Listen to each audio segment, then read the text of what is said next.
Hello, I'm Sonic. We will learn about differentiation of logarithmic functions. As before, we know y equals log x. The technique is often performed in cases where it is easier to differentiate the logarithm of a function rather than the function itself.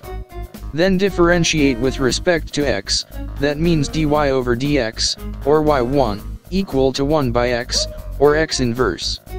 Then if you again differentiate it with respect to x, that means d2y over dx squared, or y2, is equal to minus 1 times x to the minus 2 exponent, or, you mean minus 1 by x squared. So far, when you keep increasing them, we get, dny over dx to the n exponent, or yn, is equal to the series of multiples of negative values, times x to the minus n exponent.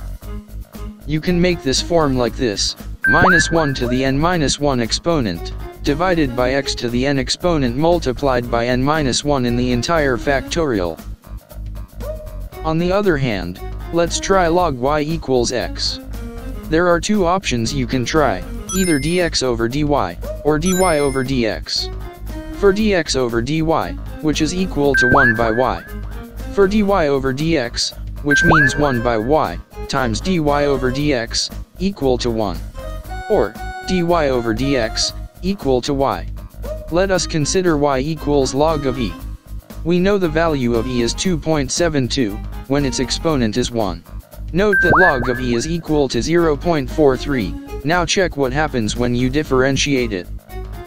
When you differentiate it, we get dy over dx equals 1 by e, or 0.37. Just like we did the same for log x by the way. So you are now familiar with one of these differentiable functions. Like, comment, and subscribe now on YouTube.